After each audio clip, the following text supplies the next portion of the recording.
Hi, thanks for joining me and welcome back if you've been here before. So what I want to talk about today is this, which is the 50th anniversary Rhino High Fidelity issue of Yes Relayer. And it's just come out. I think you can pretty much only buy this direct from Rhino on their website. That's certainly how I had to get it, and it was $40. And what you get is a very nicely made cover, as you can see here. It's good and solid, same sort of quality of feel as what you'd get with something like an Analogue Productions issue. It's numbered 2747 out of 5000 is mine. And it's pressed onto 180 gram vinyl. I think at Optimal, but I'm not 100% certain on that. And there's the label for side 1 and side 2. What you also get with this issue is a particularly nice book. I'll just pull that out of the cover here. And as you can see here, we've got a photo of the tape box side 1. It was recorded at Advision Studios in London. And a tape 2 for side 2. And a nice essay in the middle here, which is pretty cool. Anyway, that's what you get. I particularly like the insert. Before I get on to talking about the sound, I just want to show you my original. So there's an original. Now this isn't a first pressing. I did have, this isn't the first copy of this I've ever had. I think I probably just wore out the original one, but I know it's not, because I remember getting this signed, but and this one isn't. Anyway, what I want to show here is just a kind of slightly interesting thing. If you look at this picture, we've got Chris Squire, Steve Howe, Alan White, John Anderson, and Patrick Moraz, and they are, correct as you look at that photo there. On the new one,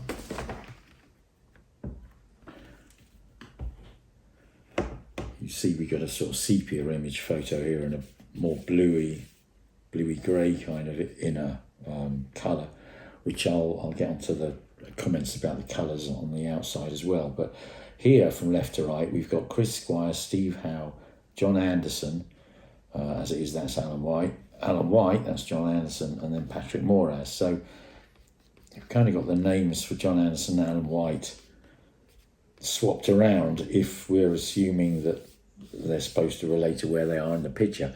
Now, I'm pretty sure that my original I had this, the name order in this order. So they did definitely kind of go back and address that in subsequent reissues, of which my original is one. So there's that. And the other thing I just want to point out is that if you look at the covers here, you can see the new one, it's all very thick and glossy and beautiful, but it's definitely more grey, whereas this has got much more of a sort of a sort of organic kind of stone, slight sort of ochre feel to it. That's definitely more sort of cold and sort of grey blue. Again, if you look at the rear, okay, that's the reissue. You see the snake there, and the sort of the colour and the sort of intensity of the blacks and all that. And then there's the original. And if you look there, there's definitely kind of more sort of yellowy, sandy, ochre kind of tones in that image. And I think side by side, I think the original's got far more kind of depth sort of layering almost, slightly more focus and a bit more colour to it, which leads us on to the sound. So what I will say is Relayer it's a pretty intense album.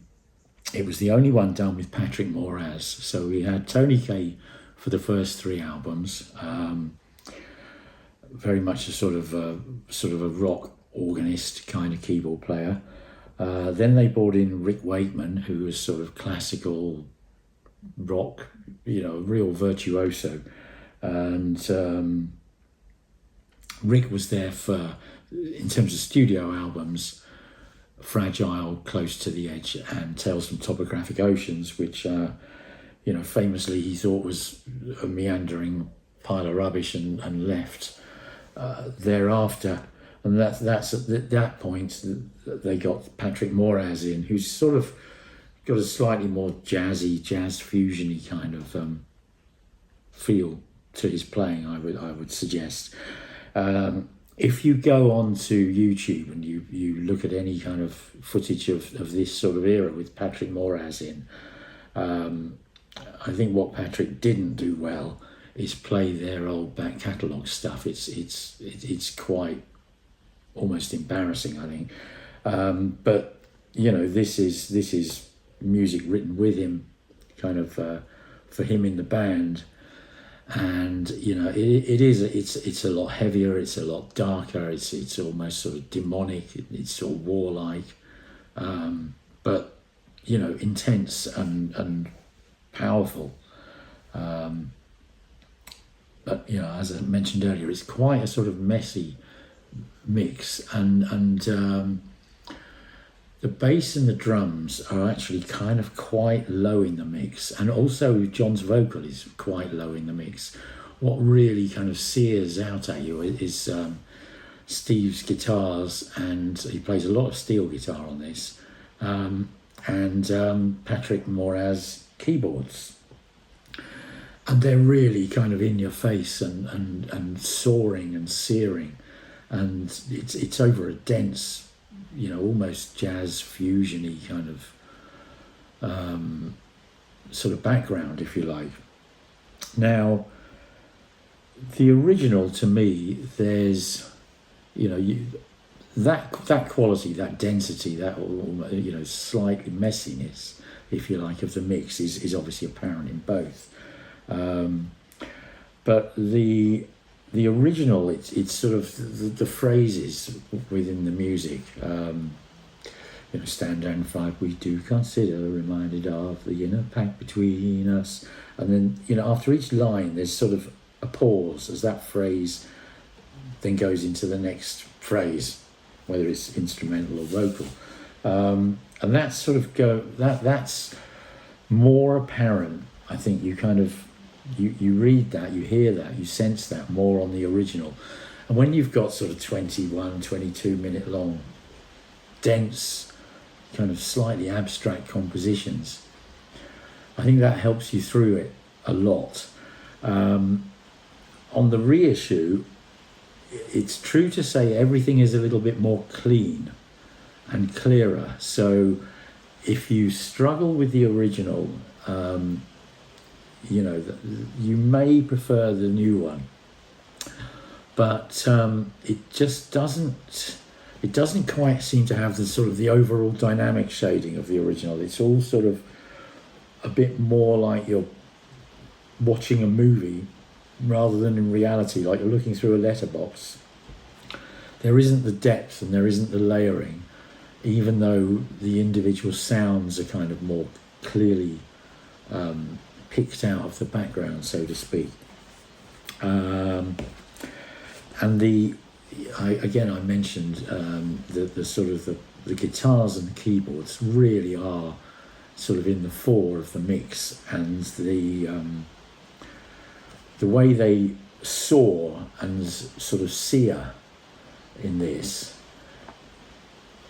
becomes a bit more kind of seething and harsh in the new one, and that I find a little bit unpalatable, to be honest.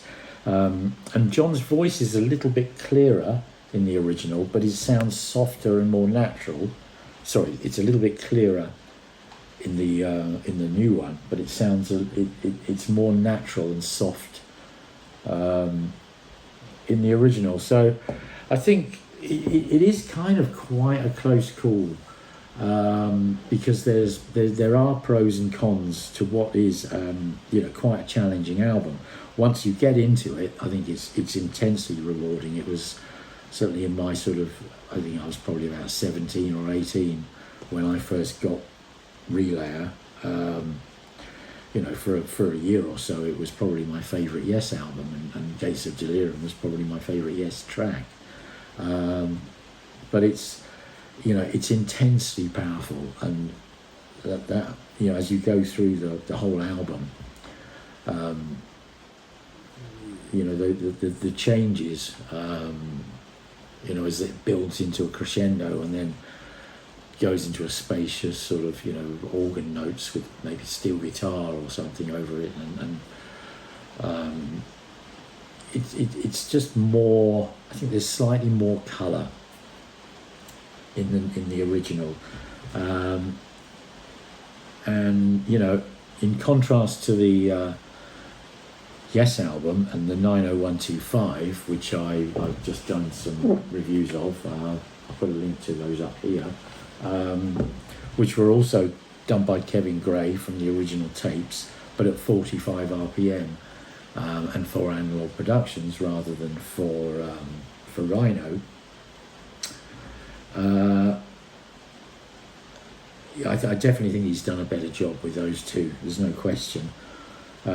Obviously, to do this at 45, you'd have to break Gates of Delirium halfway through the track, which would be a bit crap, to be honest. I don't really know how you could do that without ruining it. So maybe it's kind of the best he could have done in this instance. And at 30, at 33, etc.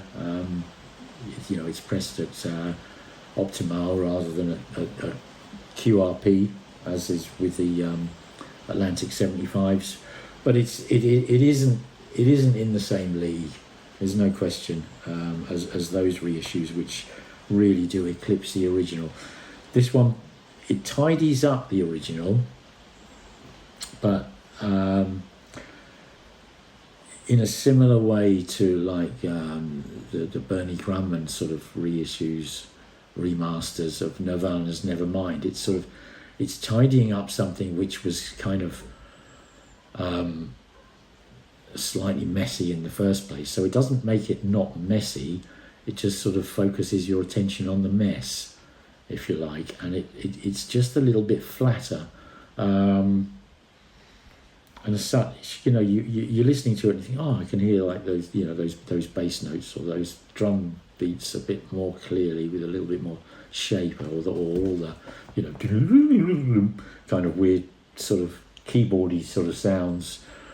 You can hear each one a little bit clearer, but it all holds together better on the original. That's my kind of real sort of overall feeling on it. And interestingly enough, you look at these two covers,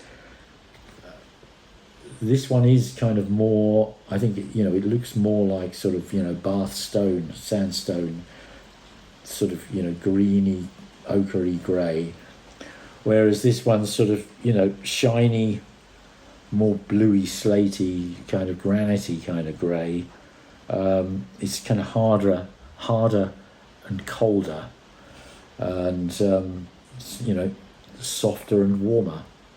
That's the covers actually describe the musical sort of content, to be honest. So yeah, it's I don't necessarily regret buying it because the book's exceptionally cool, and $40 isn't an awful lot of money. They've only pressed 3,000. I'm sure it'll sort of retain its value, but it's not it's not the be all and end. It's not the original remains my ultimate reference of Relayer on vinyl. Okay, so I hope you enjoyed that review, and if you do like what I do, please hit the like button and subscribe. That really kind of helps the channel, and I'll look forward to seeing you all again soon. Thanks very much. Bye.